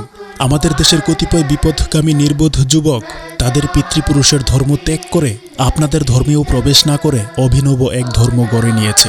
আমাদের বা আপনাদের ধর্মের সাথে তার কোনো মিল নাই। মক্কায় অবস্থিত তাদের আত্মীয়বর্গ তাদেরকে মক্কায় ফিরিয়ে নেবার আবেদন জানাতে আমাদেরকে আপনার দরবারে প্রেরণ করেছে। কুরাইশ দূতদের বক্তব্য শেষ হওয়ার সাথে সাথে পূর্ব ষড়যন্ত্র অনুযায়ী পরিষদবর্গ এক বাক্যে তাদেরকে সমর্থন জানায়। তারা নাজ্জাশীকে বোঝাতে চেষ্টা করল কুরাইশ প্রতিনিধিদের বক্তব্য অতিসঙ্গত, সুতরাং প্রবাসীদেরকে প্রতিনিধিদের হাতে সমর্পণ করাই উচিত হবে। কুরাইশ প্রতিনিধিবর্গের বক্তব্য এবং পরিষদবর্গের বিনা বাক্য বেয়ে তাদের প্রতি সমর্থন জ্ঞাপনে বাদশাহ নাজ্জাশী দারুণ সন্তুষ্ট হন। তিনি বললেন, এ কেমন কথা? পার্শ্ববর্তী রাজন্যবর্গের চাইতে আমাকে ন্যায়নিষ্ঠ ভেবে কিছু বিপন্ন বিপদগ্রস্ত লোক আমার রাজ্যে আশ্রয় নিয়েছে। তাদের কথা না শুনেই আমি তাদেরকে এদের হাতে সমর্পণ করব, এটা কিছুতেই হতে পারে না। ঠিক আছে, প্রবাসীদেরকেও দরবারে উপস্থিত করা হোক। রাজ নির্দেশ অবগত হয়ে প্রবাসী মুসলমানরা বক্তব্য স্থির করার জন্য সমবেত হলেন। নাজ্জাশীর প্রশ্নের কিরূপ উত্তর দেওয়া সমীচীন হবে এই প্রশ্ন উঠলে সবাই সমস্বরে বলে উঠলেন, আমরা যা জানি এবং যা বিশ্বাস করি রাসূল সাল্লাল্লাহু আলাইহি ওয়াসাল্লাম যা আমাদেরকে শিক্ষা দিয়েছেন তা কিছুই গোপন করা হবে না। এতে আমাদের ভাগ্যে যা আছে তাই হবে। প্রবাসী মুসলমানগণ রাজ দরবারে সমবেত হলে রাজা নাজ্জাশী তারা যে নতুন ধর্ম গ্রহণ করেছেন সেই সম্পর্কে জানতে চান। রাজা নাজ্জাশী যখন মুসলমানদের ধর্ম সম্পর্কে জানতে চেয়ে প্রশ্ন করেন, তখন হযরত জাফর ইবনে আবু তালেব রাদিয়াল্লাহু তাআলা আনহু তার স্বভাবসিদ্ধ ভাষায় বলতে লাগলেন, মহারাজ, আগে আমাদের জাতি অতিশয় বর্বর এবং অজ্ঞ ছিল। ফলে আমরা দেব প্রতিমা, চন্দ্র, সূর্য, বৃক্ষ, ভূত, প্রেত ও অন্যান্য বহুবিধ জড় পদার্থের পূজা উপাসনা করতাম। মৃত জীবজন্তুর গোশত ভক্ষণ করতাম। যাবতীয় অশ্লীলতাই আমাদের অঙ্গাভরণে পরিণত হয়েছিল। আত্মীয় স্বজনের প্রতি সদাচরণ এবং প্রতিবেশীদের ক্ষতি সাধনে আমরা কুণ্ঠিত হতাম না। আমাদের সবলরা দুর্বল দরিদ্রদেরকে গ্রাস করত। এ অবস্থায় আমাদের জীবন অতিবাহিত হচ্ছিল। এ সময় মহান আল্লাহ আমাদের মধ্য হতে একজনকে রাসূল বানিয়ে প্রেরণ করেন। তার বংশমর্যাদা, সত্যনিষ্ঠা, বিশ্বস্ততা ও নির্মল চরিত্র সম্পর্কে আমরা পূর্ব হতেই অবগত ছিলাম। তিনি আমাদের মহান আল্লাহর প্রতি আহ্বান করলেন, এক আল্লাহর ইবাদত করতে আদেশ করলেন। আমরা এবং আমাদের পূর্বপুরুষ এক আল্লাহকে পরিত্যাগ করে যে সকল দেবদেবী আর মূর্তি প্রতিমার পূজা করে আসছিলাম, তিনি আমাদেরকে সেসব পরিত্যাগ করতে উপদেশ দেন। আমাদেরকে সত্যনিষ্ঠা ও বিশ্বস্ততা অর্জন, স্বজনবর্গের হিত সাধন, প্রতিবেশীদের সাথে সদাচরণের আদেশ করেন। মিথ্যা, অশ্লীলতা, ব্যভিচার, পিতৃহীনের সম্পদ গ্রাস, সতীসাধ্যী নারীদের চরিত্রে অপবাদ আরোপ করতে নিষেধ করেন। তার শিক্ষায় আমরা নরহত্যা সহ নানা প্রকার জঘন্য পাপাচার হতে মুক্ত হতে পেরেছি। আল্লাহর রাসূল আমাদেরকে আল্লাহর সাথে অন্য কাউকে শরিক না করতে, একমাত্র আল্লাহর গোলাম হয়ে জীবনযাপন করতে, নামাজ পড়তে, রোজা রাখতে এবং যাকাত দিতে শিক্ষা দিয়েছেন। ইসলামের বাহ্যিক অনুষ্ঠানাদির পরিপূর্ণ বর্ণনা উপস্থাপনের পর হযরত জাফর রাদিয়াল্লাহু তাআলা আনহু বললেন, আমরা আল্লাহর রাসূলের প্রতি ঈমান এনেছি। তিনি আল্লাহর তরফ থেকে যা প্রাপ্ত হয়েছেন তৎপ্রতি বিশ্বাস স্থাপন করেছি। তার শিক্ষা মতে আমরা এক আল্লাহর ইবাদত করে থাকি। যেসব কর্তব্য পালনের আদেশ করেছেন সেসব পালন করি, যেসব করতে নিষেধ করেছেন সেসব হতে দূরে পলায়ন করি। মহারাজ, উপরে আমাদের গ্রহণীয় এবং বর্জনীয় কাজের যে ফিরিস্তি দিলাম, এইসবের অপরাধে স্বজাতি আমাদের প্রতি খড়গহস্ত হয়েছে। তারা আমাদেরকে বলপূর্বক জড়পূজায় এবং ঘৃণিত পাপাচারে লিপ্ত করতে চায়। তাদের অতি কঠোর অত্যাচার উৎপীড়নে জর্জরিত হয়ে আমরা স্বদেশ ভূমির মায়া ত্যাগ করে আপনার রাজ্যে আশ্রয় নিয়েছি। আপনার সিংহাসনের ছায়ায় আমাদের প্রতি কোনো প্রকার অবিচার হবে না বলে আমরা আশা করি। জাফরের বক্তব্য সমাপ্তির পর মন্ত্রমুগ্ধ অভিভূত নাজ্জাশী হযরত জাফরকে জিজ্ঞাসা করলেন, তুমি বলেছ তোমাদের নবী আল্লাহর বাণী প্রাপ্ত হয়েছেন, তার কোনো অংশ থাকলে পড়ে শোনাও। হযরত জাফর স্থান কাল পাত্র বিবেচনায় সূরা মারিয়ামের প্রথম হতে কিছু অংশ পাঠ করে শোনান। কুরআনের সুমধুর ভাবগাম্ভীর্যপূর্ণ ভাষা, হযরত ঈসা ও হযরত ইয়াহিয়া আলাইহিস সালামের জন্ম বৃত্তান্ত ও মহত্ব, ইহুদি ও খ্রিস্টান চরমপন্থীদের বিশ্বাসের প্রতিবাদ, ইসলামের উদার সত্যপ্রিয়তা ইত্যাদি সমাবেশস্থলে নতুন এক ভাবতরঙ্গের সৃষ্টি করল। বাদশাহ নাজ্জাশীও আত্মসংবরণ করতে পারলেন না। তার দু চোখ বেয়ে অশ্রু প্রবাহিত হল। অবশেষে উদ্বেলিত মোহিত হৃদয় নাজ্জাশী কুরাইশ প্রতিনিধিবর্গকে বললেন, তোমরা যেতে পারো, তোমাদের আবেদন অগ্রহণযোগ্য। আমি প্রবাসী মুসলমানদেরকে তোমাদের হস্তে অর্পণ করব না। নাজ্জাশীর সিদ্ধান্ত ঘোষণার পর কুরাইশ দূতদের যে কি দশাপ্রাপ্ত হয়েছে তা তারা সম্যক বুঝে ফেলে ব্যর্থতাজনিত হতাশায় একেবারে ধুমড়ে মুষড়ে পড়ল। আমর ইবনুল আস চিন্তা ভাবনা করে আরেক অভিসন্ধি ফাঁদল। সে সঙ্গীদেরকে বলল, দেখো, মুসলমানরা হযরত ঈসা আলাইহিস সালামকে মানব তো নয় ও আল্লাহর বান্দা বলে থাকে। পক্ষান্তরে খ্রিস্টানরা হজরত ঈসা আলাইহিসসালামকে আল্লাহর পুত্র বলে বিশ্বাস পোষণ করে। আগামী দিন দরবারে উপস্থিত হয়ে এই মন্ত্র কাজে লাগাতে হবে। আশা করা যে আমরা সফল হব, কেননা ধর্মবিদ্বেষ ও গোঁড়ামির কাজে ন্যায় নিষ্ঠা সাধারণত জয়ী হতে পারে না। উল্লিখিতরূপ অভিসন্ধি ফেদেই পরের দিন তারা রাজ দরবারে উপস্থিত হয়ে নিজেদের অভিসন্ধিজনিত বক্তব্য তুলে ধরে। বাদশাহ ও পূর্ববর্তী মুসলমানদেরকে দরবারে ডেকে পাঠান। মুসলমানগণ দরবারে সমবেত হলে আবিসিনিয়া রাজ নাজ্জাশী তাদেরকে মারিয়াম তনয় ঈসা আলাইহিসসালাম সম্পর্কে জিজ্ঞেস করলেন। তিনি বললেন, এই সম্পর্কে তোমাদের চিন্তা বিশ্বাস বর্ণনা করো। আজকের সভায়ও হজরত জাফর রাদিয়াল্লাহু তাআলা আনহু দৃঢ় কণ্ঠে উত্তর করলেন, আমাদের রাসূলের শিক্ষা অনুসারে আমরা হজরত ঈসা আলাইহিসসালামকে আল্লাহর বান্দা ও মানুষ, সতীসাধ্যী মারিয়াম তনয় আল্লাহর নবী এবং সাধু সজ্জন বলে উঠলেন। অতি সমীচীন কথা। স্বয়ং হজরত ঈসাও এর অতিরিক্ত কিছুই বলেন নাই। এবার কুরাইশ প্রতিনিধিদেরকে নাজ্জাশী উগ্রস্বরে বললেন, তোমরা এই মুহূর্তে আমার সম্মুখ হতে দূর হও। তোমরা আমার রাজত্বের জন্য অকল্যাণকর। এই বলে তিনি তাদের আনিত উপটুকনাদি ফেরত দেন। নাজ্জাশীর প্রকৃত নাম আসহামা। নাজ্জাশী নেহাক শব্দের আরবি রূপান্তর। এর অর্থ রাজা। কুরাইশ প্রতিনিধি দলকে অপমান করে তাড়িয়ে দেওয়ার পর থেকে মুসলমানগণ নির্বিঘ্নে নিরাপদে আবিসিনিয়ায় অবস্থান করতে থাকেন। আবিসিনিয়ায় হিজরতকারীরা তথায় থাকা অবস্থায় রাসূল সাল্লাল্লাহু আলাইহি ওয়াসাল্লাম আল্লাহর নির্দেশে মদিনায় হিজরত করেন। মদিনায় হিজরতের ৭ম বছর, যে বছর খাইবার বিজয় হয়, সেই বছরে আবিসিনিয়ায় অবস্থিত মুসলমানগণ মদিনায় রাসূল সমীপে আগমন করেন। এ সময় বাদশাহ নাজ্জাশী রাসূল সাল্লাল্লাহু আলাইহি ওয়াসাল্লাম সমীপে যেই পত্র প্রেরণ করেন তাতে স্পষ্ট প্রতিপন্ন হয় তিনি ইসলাম ধর্ম গ্রহণ করেছেন। তার মৃত্যু সংবাদ প্রাপ্ত হয়ে রাসূল সাল্লাল্লাহু আলাইহি ওয়াসাল্লাম সাহাবায়ে কেরামকে নিয়ে তার গায়েবানা জানাজার নামাজ পড়িয়েছেন। তিনি সারা জীবনে এই একটি মাত্র গায়েবানা জানাজাই পড়েন। অসত্যের শত্রুতা আর বিরুদ্ধাচরণের মধ্য দিয়েই সত্য তার জয়ের রাজপথ রচনা করে। ইতিহাসে এই সত্যের সাক্ষ্যবাহী ঘটনার কোনো অভাব নাই। আলোচ্য ঘটনায় মুষ্টিমেয় উৎপীড়িত মুসলমান কুরাইশদের অত্যাচার অবিচারে অতিষ্ঠ হয়ে আবিসিনিয়ায় পলায়ন করেন। এটা ঘটনার প্রকাশ্য দিক। প্রকৃতপক্ষে এটা বিদেশে ইসলামের প্রথম মিশন। আর কুরাইশদের দূত প্রেরণই নাজ্জাশীর ইসলাম গ্রহণের প্রধানতম কারণ। তাই কোনো অবস্থাতেই সত্যের সাধকদের বিচলিত হওয়া উচিত নয়। কুরাইশরা অতি বড় আশা নিয়ে নাজ্জাশীর দরবারে দূত প্রেরণ করেছিল। তাদের ধারণা ছিল, যেহেতু তারা কাবার সেবাতেই পুরোহিত, আরব সমাজের দণ্ডমুণ্ডের কর্তা, সুতরাং তাদের অনুরোধ বাদশা রক্ষা না করে পারবেন না। কিন্তু তাদের সে বড় আশার গোড়ে ছাই। কুরাইশ দূতরা অতিশয় অপমানিত লাঞ্ছিত হয়ে আবিসিনিয়া থেকে ফিরে আসে। দূতদের অপমান অপদস্থতা লাঞ্ছনার কথা শুনে কুরাইশদের রাগ পূর্বের চাইতে বহুগুণ তেলে বেগুনে জ্বলে ওঠে। কিন্তু তারা কোনো কর্মপন্থা স্থির করতে পারছিল না। কারণ যারাই একবার মুহাম্মদী দিন গ্রহণ করে তারা আর কিছুতেই দমিত হয় না। অত্যাচার, নির্যাতন, প্রহার কোনো কিছুতেই কাজ হয় না। দিনের জন্য যথা সর্বস্ব ত্যাগ করে দেশান্তরিত হতেও তাদের বাধে না। কোনো ষড়যন্ত্র, কোনো বাধা বিপত্তি তাদেরকে সত্য গ্রহণ হতে বিরত রাখতে পারছে না। বরং এসব বাধা বিপত্তি দিন দিন ইসলামের প্রভাব প্রতিপত্তি বৃদ্ধিতে সহায়ক হচ্ছে। নৌ মুসলিমদের সংখ্যা দিন দিন বেড়েই চলছে। নিম্নের ঘটনা থেকে বিষয়টি আরও স্পষ্ট হবে। একদা রাসূল সাল্লাল্লাহু আলাইহি ওয়াসাল্লাম জনকোলাহল হতে দূরে সাফা পর্বতের নিভৃত নির্জন এলাকায় আপন ভাবে মত্ত। এ সময় আবু জাহেল তার খোঁজ পেয়ে তথায় উপস্থিত হয়। প্রথমে সে নানা প্রকার ব্যঙ্গ বিদ্রূপ ও কটূক্তি করে রাসূল সাল্লাল্লাহু আলাইহি ওয়াসাল্লামের ধৈর্যচ্যুতি ঘটানোর প্রাণান্তকর চেষ্টা করে। এতে তার মাঝে কোনো প্রকার বিরক্তির ভাব না দেখে অবশেষে তীব্র ভাষায় মুহাম্মদী দ্বীনের কুৎসা গ্লানি করতে লাগল। এতেও কাজ হচ্ছে না দেখে পশাধম আবু জাহেল তাকে আক্রমণ করতে উদ্যত হয়। এতেও কোনো প্রকার পরিবর্তন নাই। সর্বশেষে রাসূল সাল্লাল্লাহু আলাইহি ওয়াসাল্লামের মস্তক লক্ষ্য করে একখণ্ড পাথর ছুঁড়ে মারে। প্রস্তরাঘাতজনিত শোণিত ধারায় তার সমগ্র শরীর রঞ্জিত হয়ে যায়। এতেও রাসূল সাল্লাল্লাহু আলাইহি ওয়াসাল্লামের হৃদয়ে সামান্যতম ক্রোধের সঞ্চার হল না।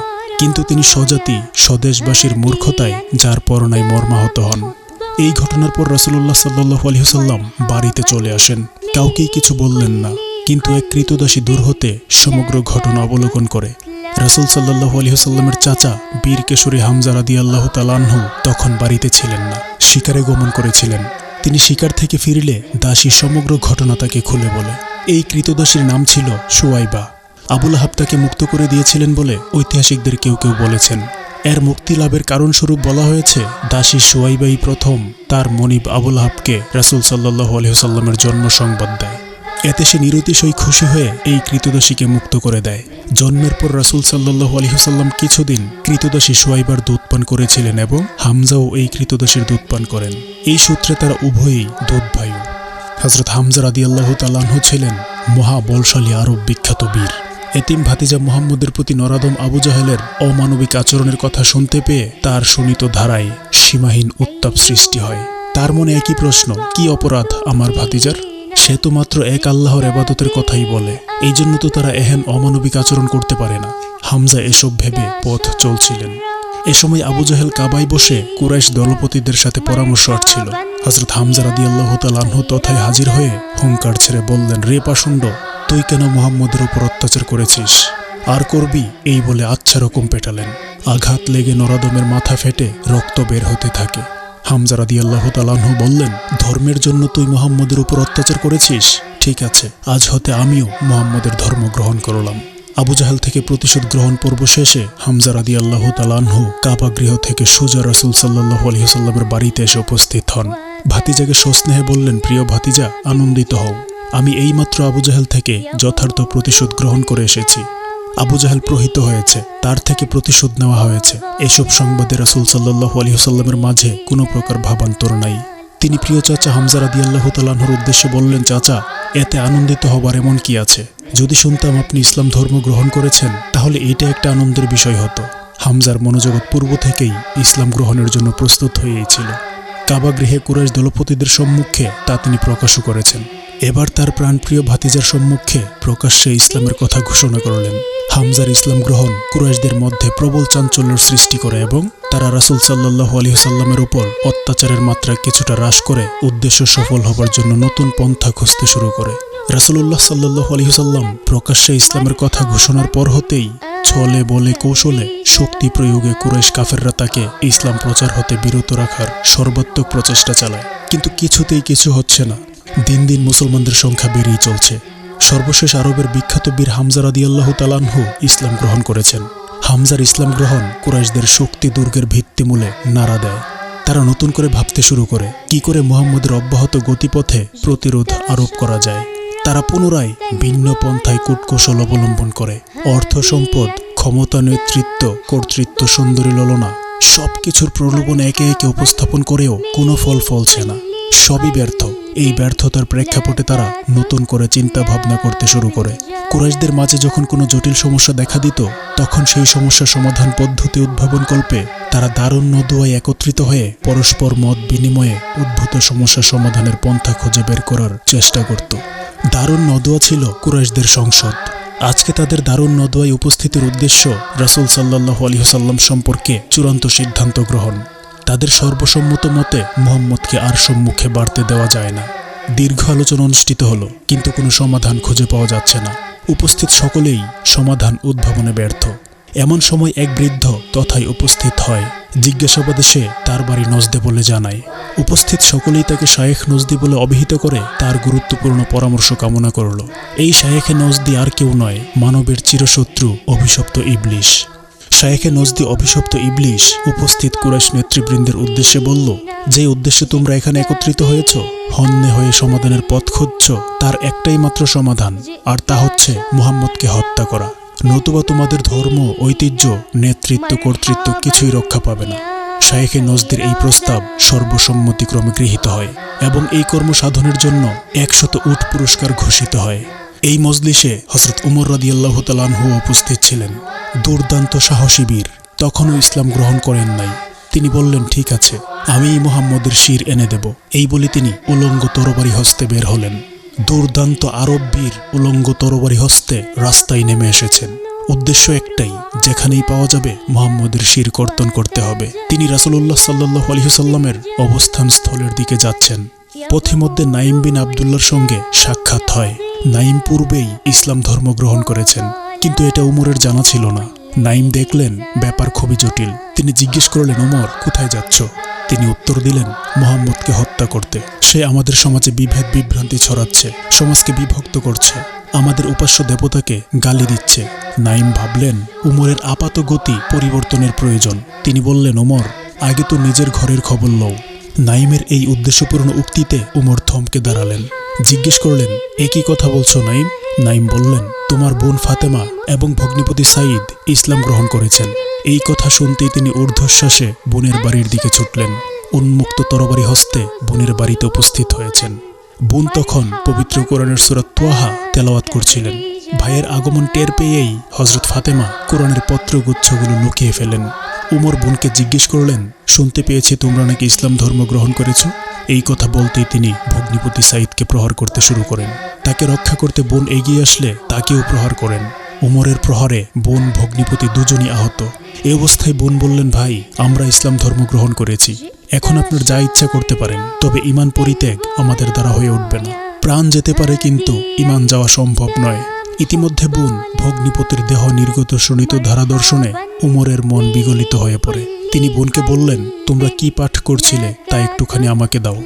বোন ফাতেমা বললেন, ভাই, আপনি অপবিত্র, তাই আপনাকে কোরআন দেওয়া যাবে না। কোরআন পড়তে চাইলে আপনাকে গোসল করে পবিত্র হতে হবে। সেই মতে উমর গোসল করে আসলে বোন কোরআনের লিখিত পত্রগুলো তার হাতে তুলে দেন। তাতে সূরা ত্বাহা লেখা ছিল। হযরত উমর রাদিয়াল্লাহু তাআলা আনহু সূরা ত্বাহার প্রাথমিক আয়াতগুলো তেলাওয়াত করে অত্যন্ত মুগ্ধ হয়ে পড়েন। তার মুখ থেকে বেরিয়ে এলো, আশহাদু আল্লা ইলাহা ইল্লাল্লাহু ওয়া আশহাদু আন্না মুহাম্মাদান আবদুহু ওয়া রাসূলুহু। এ সময় হযরত খাব্বাব রাদিয়াল্লাহু তাআলা আনহু হযরত ফাতেমা রাদিয়াল্লাহু তাআলা আনহুর ঘরে লুকিয়েছিলেন। উমরের ভাবান্তরে তিনি বেরিয়ে তার সম্মুখে এসে বললেন, উমর, তোমার জন্য আল্লাহর দরবারে রাসূল সাল্লাল্লাহু আলাইহি ওয়াসাল্লামের দোয়া কবুল হয়েছে। তোমার ঈমান গ্রহণের জন্য তিনি আল্লাহর দরবারে দোয়া করেছিলেন। এবার উমর রাদিয়াল্লাহু তাআলা আনহু বললেন, আমাকে তার সমীপে নিয়ে চলো। রাসূল সাল্লাল্লাহু আলাইহি ওয়াসাল্লাম তখন সাফা পাহাড়ের পাদদেশে অবস্থিত আরকামের গৃহে অবস্থান করছিলেন। হযরত উমর রাদিয়াল্লাহু তাআলা আনহু উন্মুক্ত তরবারি হস্তে আরকামের গৃহপানে ছুটে দ্বারে উপস্থিত হলেন। সে সময় হযরত হামজা রাদিয়াল্লাহু তাআলা আনহু দ্বার রক্ষায় নিয়োজিত ছিলেন। গতরাতে দারুন নদওয়ায় গৃহীত সিদ্ধান্তের কথা অনেকেই জেনে ফেলেছিল, তাই সবাই সন্ত্রস্ত। রাসূলুল্লাহ সাল্লাল্লাহু আলাইহি ওয়াসাল্লাম বললেন, উমরকে আসতে দাও। নির্দেশ মোতাবেক উমরকে রাসূল সাল্লাল্লাহু আলাইহি ওয়াসাল্লামের সম্মুখে আসতে দেওয়া হলো। তিনি রাসূল সাল্লাল্লাহু আলাইহি ওয়াসাল্লামের নূরানী চেহারা দর্শনে অভিভূত হয়ে পুনরায় পাঠ করলেন, আশহাদু আল্লা ইলাহা ইল্লাল্লাহু ওয়া আশহাদু আন্না মুহাম্মাদার রাসূলুল্লাহ। হযরত উমর রাদিয়াল্লাহু তাআলা আনহুর কালেমা পাঠের সাথে সাথে সাহাবায়ে কেরাম সকলেই আনন্দে আল্লাহু আকবার ধ্বনি করে উঠলেন। তার ইসলাম গ্রহণে মুসলমানদের শক্তি বহুগুণে বৃদ্ধি পেল। এর পূর্বে ৩৯ জন ইসলাম গ্রহণ করেন। এটা নবুয়তের ৬ষ্ঠ বছরের ঘটনা ছিল। অবশ্য ঐতিহাসিকদের কেউ কেউ হযরত উমর রাদিয়াল্লাহু তাআলা আনহুর এরূপ নাটকীয়ভাবে ইসলাম গ্রহণের কথা স্বীকার করেন না। তাদের মতে আরও কিছু পূর্ব ঘটনা এই নাটকীয়তা সৃষ্টির পেছনে কাজ করেছে। আমের বিন রবিয়ার স্ত্রীর বর্ণনা থেকে জানা যায়, কুরাইশদের অত্যাচারে অস্থির হয়ে অপরাপর মুসলমানদের ন্যায় তারাও দেশত্যাগের আয়োজন করছিলেন। সে সময় এই দুস্থ পরিবারের অবস্থা দর্শনে হযরত উমর রাদিয়াল্লাহু তাআলা আনহু খুবই বিচলিত হয়ে পড়েন। হাদিস গ্রন্থে স্বয়ং হযরত উমরের বর্ণনা উদ্ধৃত হয়েছে। একদা তিনি গভীর রাতে রাসূল সাল্লাল্লাহু আলাইহি ওয়াসাল্লামের অনিষ্ট সাধনের উদ্দেশ্যে তার অনুসরণ করেন। সে নিভৃত নিস্তব্ধ নিশীথে রাসূল সাল্লাল্লাহু আলাইহি ওয়াসাল্লাম কাবায় প্রবেশ করে নামাজ পড়ছিলেন। হযরত উমর রাদিয়াল্লাহু তাআলা আনহু বলেন, আমি কাবার পর্দার অন্তরালে একেবারে নিকটে দাঁড়িয়ে শুনছিলাম। তিনি নামাজে আল হাক্কা সূরা তেলাওয়াত করছিলেন। তার তেলাওয়াত শুনতে শুনতে মুহূর্তে মুহূর্তে আমার মন পরিবর্তিত হচ্ছিল। তখন আমার মনে হলো, কুরাইশদের কথাই ঠিক, ইনি একজন উঁচু মানের কবি। এরপর মুহূর্তেই তিনি তেলাওয়াত করলেন, তোমরা যা কিছু দেখছো এবং দেখতে পারছো না, এসবের কসম, এ আমার রাসূল কর্তৃক প্রচারিত বাণী। তা কবির কল্পনা নয়, কিন্তু তোমরা তাতে কমই বিশ্বাস করে থাকো। এবার উমর রাদিয়াল্লাহু তাআলা আনহু ভাবনায় পড়লেন, ইনি নিশ্চয়ই কোনো মন্ত্রজ্ঞ হবেন, নতুবা আমার মনের কল্পনা জানতে পারলেন কি করে। আমার মনে এই ভাবের উদয় হতেই রাসূল সাল্লাল্লাহু আলাইহি ওয়াসাল্লাম তেলাওয়াত করলেন, এ কোনো মন্ত্রজ্ঞ গণকের উক্তি নয়, তোমরা খুব কমই উপদেশ গ্রহণ করে থাকো। হযরত উমর রাদিয়াল্লাহু তাআলা আনহু বলেন, উল্লিখিত ঘটনার পরেই ইসলাম আমার অন্তরে যথেষ্ট স্থান করে নেয়। উল্লিখিত আলোচনা থেকে প্রতীয়মান হয়, হযরত উমর রাদিয়াল্লাহু তাআলা আনহুর ইসলাম গ্রহণ কোনো নাটকীয় ব্যাপার নয়, বরং আগে থেকে সংঘটিত কিছু ঘটনার ফল নাটকীয়ভাবে নাইম বিন আব্দুল্লাহ সংক্রান্ত ঘটনার মধ্য দিয়ে আত্মপ্রকাশ করে। হযরত উমর রাদিয়াল্লাহু তাআলা আনহুর ইসলাম গ্রহণের পূর্ব পর্যন্ত মুসলমানগণ গোপনে কোরআন তেলাওয়াত ও নামাজ আদায় করতেন। কাফেরদের ভয়ে প্রকাশ্যে কোরআন তেলাওয়াত এবং নামাজ আদায় করা সম্ভব ছিল না। হযরত উমর রাদিয়াল্লাহু তাআলা আনহু ইসলাম গ্রহণ করেই বললেন, হে আল্লাহর রাসূল সাল্লাল্লাহু আলাইহি ওয়াসাল্লাম, আমরা কি সত্যের উপরে প্রতিষ্ঠিত নই? রাসূল সাল্লাল্লাহু আলাইহি ওয়াসাল্লাম বললেন, হ্যাঁ, অবশ্যই আমরাই সত্যের উপরে প্রতিষ্ঠিত। এই জবাবে উমর রাদিয়াল্লাহু তাআলা আনহু বললেন, তাহলে কেন আমরা গোপনে আল্লাহর নাম নেব? কেন আমাদের দিন গোপন রাখব? হযরত ওমর রাদিয়াল্লাহু তাআলা আনহু বললেন, অতি অবশ্যই আমি কাফেরদের মজলিসে ঈমানের কালেমা উচ্চে তুলে ধরব। এই প্রস্তাবে রাসূল সাল্লাল্লাহু আলাইহি ওয়াসাল্লাম সম্মত হলেন। আজকে সাহাবায়ে কেরামের খুশি আর ধরে না। তারা দুই লাইনে বিভক্ত হয়ে সাফা পাহাড়ের পাদদেশ থেকে আল্লাহু আকবার ধ্বনি উচ্চারণ করতে করতে নগরীর মধ্য দিয়ে কাবা ঘরের দিকে অগ্রসর হতে লাগলেন। মুসলমানদের দুই ছত্রের অগ্রভাগে দুই মহাবীর হযরত ওমর রাদিয়াল্লাহু তাআলা আনহু এবং হযরত হামজা রাদিয়াল্লাহু তাআলা আনহু, রাসূল সাল্লাল্লাহু আলাইহি ওয়াসাল্লাম মধ্যস্থলে। তারা সবাই কাবা শরীফে 2 রাকাত নামাজ আদায় করে পুনরায় স্বস্থানে প্রত্যাবর্তন করেন। কাফের কুরাইশরা মুসলমানদের এই মিছিল শুধু নির্নিমেষ নেত্রে অবলোকনই করল, কিছুই বলার সাহস তাদের হলো না। কুরাইশরা তখন চরমভাবে ব্যর্থ। কোনো প্রকারেই তারা ইসলাম ও মুসলমানদের অগ্রযাত্রাকে প্রতিরোধ করতে পারছে না। মুসলমানদের একদল আবিসিনিয়ায় গিয়ে নির্বিঘ্নে তাদের দিন ধর্ম পালন করে চলেছে। তাদেরকে মক্কায় ফিরিয়ে আনার জন্য দূত প্রেরণ করেও হেনস্থা হতে হয়েছে। নিজেরা ইসলাম গ্রহণের মিথ্যা গুজব রটিয়েও মুসলমানদের আবিসিনিয়া হতে ফেরত আনা যায় নাই। বরং আবিসিনিয়া রাজের সহানুভূতির কথা শুনে আরও বহু সংখ্যক মুসলমান তথায় গমন করে সুখে শান্তিতে অবস্থান করছে। মক্কাতেও দিন দিন মুসলমানদের সংখ্যা বেড়েই চলেছে। অল্প কয়েকদিনের ব্যবধানে আরবের 2 শ্রেষ্ঠ বীর হযরত হামজা রাদিয়াল্লাহু তাআলা আনহু এবং হযরত ওমর রাদিয়াল্লাহু তাআলা আনহু ইসলাম গ্রহণ করেছেন। তারা শুধু এই দৃশ্য চেয়ে চেয়ে দেখছে, কোনো প্রতিবাদই করতে পারছে না। এমনকি হযরত ওমরের ইসলাম গ্রহণে মুসলমানরা প্রকাশ্যে কাবা ঘরে এসে নামাজ পড়ে গেল। কুরাইশ দলপতিরা বহুদিন থেকে রাসূল সাল্লাল্লাহু আলাইহি ওয়াসাল্লামের প্রাণবধের চেষ্টায় ছিল, কিন্তু হাশেমি ও মুত্তালেব বংশীয়দের ঐক্যবদ্ধ প্রতিবাদ প্রতিরোধের কারণে তা সম্ভব হয়ে ওঠে নাই। ভাতিজাকে সামলানোর জন্য আবু তালেবকে বলে কয়েও কোনো লাভ হয় নাই। সুতরাং নতুন করে কিছু চিন্তা ভাবনা করা দরকার। অতএব সকল কুরাইশকে একটি সভায় সমবেত করা হলো। সেখানে বহুক্ষণ নানাবিধ আলোচনার পর এক প্রতিজ্ঞাপত্র লিপিবদ্ধ করা হয়। আলোচ্য সভায় সর্বসম্মতিক্রমে সামাজিক শাসন আরোপের প্রস্তাব গৃহীত হয়।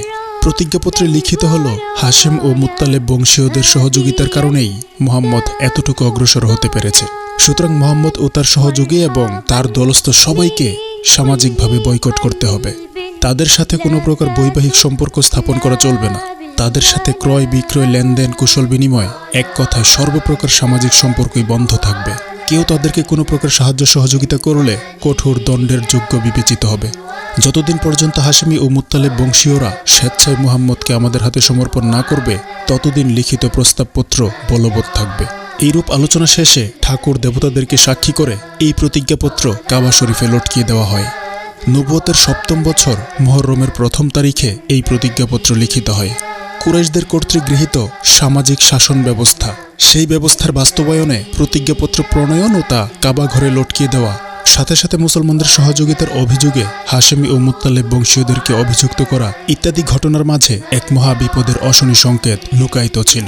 যেভাবে কুরাইশরা দলবদ্ধ হয়েছে, সামাজিকভাবে বয়কটের যে ব্যবস্থা গ্রহণ করেছে, তাতে মক্কা নগরে থাকলে খাদ্যাভাবে মারা পড়ার প্রকট সম্ভাবনা। অতএব রাসূলুল্লাহ সাল্লাল্লাহু আলাইহি ওয়াসাল্লাম মুসলমানদের এবং হাশেমি ও মুত্তালেব বংশীয়দের সহ শেবে আবি তালেবে স্থানান্তরিত হন। আবু তালেব ও হাশেমি এবং মুত্তালেব বংশীয়দের সাথে থাকেন। তাদের ধারণা ছিল শহরের বাইরে থাকলে কোনো না কোনোভাবে কিছু খাদ্য সম্ভার সংগ্রহ করা যাবে। এই চিন্তা থেকেই মুসলমান হাশেমি এবং মুত্তালেব বংশীয়গণ শেবে আবি তালেবে চলে যান।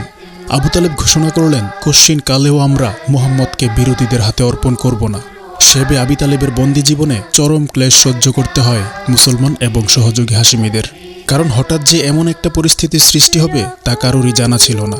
তাই প্রয়োজনীয় দ্রব্য সামগ্রী ও খাদ্যশস্য প্রচুর পরিমাণে সংগ্রহ করা যায় নাই। উপস্থিত যার নিকট যা ছিল তা নিয়ে শেবে আবি তালেবে প্রস্থান করেছেন। অল্প কিছুদিনের মধ্যেই প্রকট খাদ্যাভাব দেখা দেয়।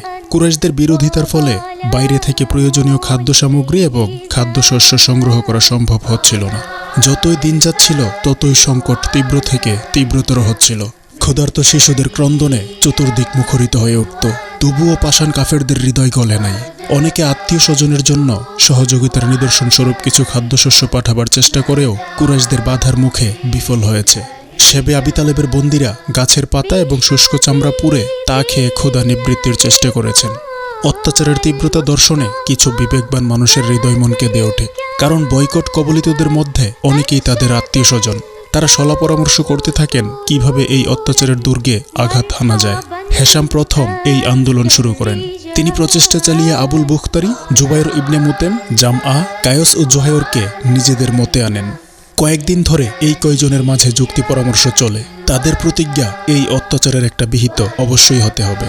অবশেষে একদিন এরা সকলে কাবা ঘরে বসে সিদ্ধান্ত করলেন, আগামীকাল কুরাইশ দলপতি ও অন্যরা যখন কাবায় একত্রিত হবে তখন কথা তুলতে হবে। সিদ্ধান্ত হলো জোহায়র প্রথম কথা তুলবে, অন্যরা তার প্রতি সমর্থন জানাবেন। পরদিন ভোরে কুরাইশ দলপতিগণ এবং অন্য সকলে উপস্থিত। এই সুযোগে জোহায়র বললেন, হে মক্কাবাসী, আমরা পেট পুরে খাবো, উত্তম বস্ত্র পরব, আর বনি হাশেম এভাবে না খেয়ে ধ্বংসপ্রাপ্ত হবে। তাদের সাথে ক্রয় বিক্রয় সহ সর্বপ্রকার সামাজিক লেনদেন বন্ধ রাখা হয়েছে। এ কেমন বিচার? এখনই কি তোমাদের নৃশংসতার শেষ হয় নাই? যাই হোক, তোমাদের যা ইচ্ছা করতে পারো, আমি কিন্তু তোমাদের সাথে নাই। আল্লাহর কসম, বর্বরতাপূর্ণ প্রতিজ্ঞাপত্র ছিন্ন না করে আমি নিস্তর হব না। পাষণ্ড আবু জাহেল সভার এক প্রান্তে উপবিষ্ট ছিল। সে লাফ দিয়ে উঠে বলতে লাগলো, কখনো নয়, এটা কখনোই হতে পারে না। এই প্রতিজ্ঞাপত্র কখনোই নষ্ট করা হবে না। উপরন্তু সে জোহায়রকে মিথ্যাবাদী বলেও সম্বোধন করে। তার ধারণা মতে জোহায়র একা। আবু জাহেলের কথা শেষ না হতেই জামআ উঠে বলল, মিথ্যাবাদী তো তুমি, জোহায়র তো সত্য কথাই বলেছে। লিপিবদ্ধ হবার সময়ও এতে আমাদের সম্মতি ছিল না। এবার আবুল বুখতারি বলে উঠলেন, এরা তো ঠিকই বলেছেন, আমরা এই প্রতিজ্ঞায় রাজি ছিলাম না, এখনও তা মানতে বাধ্য নই। হেশাম সর্বশেষে পূর্ববর্তী বক্তাগণের বক্তব্য সমর্থন করলেন। ইতিমধ্যে জোহায়র ইবনে মুতেম লাফ দিয়ে উঠে প্রতিজ্ঞাপত্রখানা ছিঁড়ে আনলেন। দেখা গেল তা কীট দষ্ট হয়ে গেছে। এরা তখনই প্রতিজ্ঞাপত্রখানা ছিঁড়ে ফেলেন এবং প্রধান প্রধান ব্যক্তিগণ উলঙ্গ তরবারি হস্তে শেবে আবি তালেবে গিয়ে আবদ্ধ নারী পুরুষ সবাইকে মক্কা নগরীতে নিয়ে আসেন। প্রায় 3 বছর পর এই চরম অত্যাচারের পরিসমাপ্তি ঘটে। নবুয়তের 10ম বর্ষের মুহররম মাসে রাসূলুল্লাহ সাল্লাল্লাহু আলাইহি ওয়াসাল্লাম হাশিমি ও মুত্তালিব বংশীয়দের সহ শেবে আবি তালেবের অন্তরীণ অবস্থা থেকে মুক্তি লাভ করে মক্কা নগরীতে প্রত্যাবর্তন করেন। এর কয়েক মাস পরেই হযরত খাদিজা রাদিয়াল্লাহু তাআলা আনহা ইন্তেকাল করেন। ইন্তেকালের সময় তার বয়স হয়েছিল 65 বছর। হযরত খাদিজা রাদিয়াল্লাহু তাআলা আনহার মতো পুণ্যবতী ভাগ্যবতী রমণী জগতে দ্বিতীয়জন জন্মগ্রহণ করেন নাই। প্রকৃতই আল্লাহ তাআলা এই ধরাধামে তাকে আদর্শ মহিলা রূপে সৃষ্টি করেছেন। সব মানুষই যখন রাসূলুল্লাহ সাল্লাল্লাহু আলাইহি ওয়াসাল্লামের আদেশ উপদেশকে মতিভ্রষ্টের উদ্দেশ্যহীন প্রলাপ বলে উড়িয়ে দিয়েছিল, তখন মহিয়সী খাদিজা রাদিয়াল্লাহু তাআলা আনহাই সর্বপ্রথম তার সত্যতা স্বীকার করেছেন। হেরা গুহায় প্রথম জিবরাইল আমিনের সাক্ষাতের পর যখন রাসূল সাল্লাল্লাহু আলাইহি ওয়াসাল্লাম ভীত সন্ত্রস্ত হয়ে পড়েছিলেন, তখন হযরত খাদিজা রাদিয়াল্লাহু তাআলা আনহাই প্রবোধ সান্ত্বনা দিয়ে বলেছিলেন, আপনার মতো সৎ মহৎ মহাজনকে মহান আল্লাহ কখনোই বিধ্বস্ত করবেন না। আজ এক মহাসংকটকালে দীর্ঘ 25 বছরের সহযোগিনী পুণ্যবতী স্ত্রী হযরত খাদিজা রাদিয়াল্লাহু তাআলা আনহা রাসূল সাল্লাল্লাহু আলাইহি ওয়াসাল্লামকে ত্যাগ করে গেলেন। এমন একজন পুণ্যবতী সহধর্মিণী সহযোগিনীর বিয়োগ ব্যথা যে কতটুকু মর্মবেদী হতে পারে তা সহজেই অনুমেয়। হযরত খাদিজা রাদিয়াল্লাহু তাআলা আনহার পুণ্য স্মৃতি রাসূল সাল্লাল্লাহু আলাইহি ওয়াসাল্লামের পুণ্য হৃদয়ে কতটা করুণভাবে জাগরুক ছিল, হাদিসের কিতাব এবং রচিত গ্রন্থসমূহ অধ্যয়নে তা সম্যক রূপে জানতে পারা যায়। হযরত খাদিজা রাদিয়াল্লাহু তাআলা আনহার বিয়োগ ব্যথা হৃদয় জগৎ হতে দূরীভূত হতে না হতেই আরেকটি মৃত্যু রাসূল সাল্লাল্লাহু আলাইহি ওয়াসাল্লামের জন্য অশেষ দুঃখ সংবাদ বহন করে আনে। খাদিজা রাদিয়াল্লাহু তাআলা আনহার ইন্তেকালের 1 মাস 5 দিন পর চাচা আবু তালেব ইন্তেকাল করেন। পরম্পরা এহেন বিপদে মানুষ মাত্রই বিমর্ষ হয়ে পড়া স্বাভাবিক বিষয়। মানুষ হিসেবে রাসূল সাল্লাল্লাহু আলাইহি ওয়াসাল্লাম এই মানবীয় বৈশিষ্ট্য মুক্ত ছিলেন না। তবে এসব বিপদ মুসিবত তাকে ব্যথাতুর করলেও কর্তব্য বিচ্যুত করতে পারে নাই। আবু তালেবের অন্তিমকাল ক্রমশ ঘনিয়ে আসছে দেখে আবু জাহেল, আব্দুল্লাহ বিন উমাইয়া প্রমুখ কুরাইশ প্রধান তার নিকট আসে। তাদের সেই পুরাতন কাসুন্দি, আপনি তো যাওয়ার পথে, আপনার প্রতি আমাদের ভক্তি শ্রদ্ধা এবং আপনার ভাতিজার সাথে আমাদের বিরোধ সংঘর্ষের কথা আপনার অজানা নয়। সুতরাং আমাদের বিশেষ অনুরোধ, আপনার ভাতিজার সাথে আমাদের বিরোধ সংঘাতের একটা সমাধান করে দিন। তাদের এসব পুরাতন কাসুন্দির জবাবেও রাসূল সাল্লাল্লাহু আলাইহি ওয়াসাল্লামের একটাই কথা, আপনারা শুধু বলুন লা ইলাহা ইল্লাল্লাহ, তাহলে আপনাদের সাথে আমার আর কোনো বিরোধী অবশিষ্ট থাকবে না। কিন্তু কুরাইশ প্রধানরা তো এই সমাধান মানবার পাত্র নয়। সুতরাং তাদের আকাঙ্ক্ষা অপূর্ণই রয়ে গেল। এই অবস্থায় আবু তালেব ইহধাম ত্যাগ করেন। ঐতিহাসিক ও চরিতকারগণ নবুয়তের 10ম বর্ষেও আমল হুজুন বা শোক বর্ষ বলে অভিহিত করেছেন। আবু তালেব ও হযরত খাদিজা রাদিয়াল্লাহু তাআলা আনহার জীবদ্দশায় কুরাইশ কাফেররা যত অত্যাচার নির্যাতনই করুক না কেন, তবুও এরা কুরাইশদের জন্য একটা প্রতিবন্ধক রূপে বিদ্যমান ছিলেন। এই দুইজনের অবর্তমানে কুরাইশদের অত্যাচার নির্যাতনের পথ একেবারে নিষ্কণ্টক হয়ে পড়ে। এখন তারা অবাধে রাসূল সাল্লাল্লাহু আলাইহি ওয়াসাল্লামের উপর অত্যাচার উৎপীড়ন শুরু করে দেয়। ইতিহাস চরিত এবং তাফসির গ্রন্থসমূহে এসব অত্যাচারের বিস্তারিত আলোচনা রয়েছে। রাসূলুল্লাহ সাল্লাল্লাহু আলাইহি ওয়াসাল্লাম যাতে বাড়ি হতে বের না হতে পারেন সেজন্য তার পথে কাঁটা বিছিয়ে রাখা হতো। তিনি কাবা শরীফে নামাজরত অবস্থায় কাফেররা কখনো উটের আস্ত নারী ভুঁড়ি, আবার কখনো সদ্যপ্রসূত ছাগির ফুল এনে তার শির উপরে চাপিয়ে দিত। এরূপ অমানবিক লোমহর্ষক ঘটনা বহুবারই ঘটেছে। একবার রাসূল সাল্লাল্লাহু আলাইহি ওয়াসাল্লামের শির উপরই উটের আস্ত নারী ভুঁড়ি চাপিয়ে দেবার সংবাদ শুনে হযরত ফাতেমা রাদিয়াল্লাহু তাআলা আনহা দৌড়ে এসে বহু কষ্টে তা দূর করেন।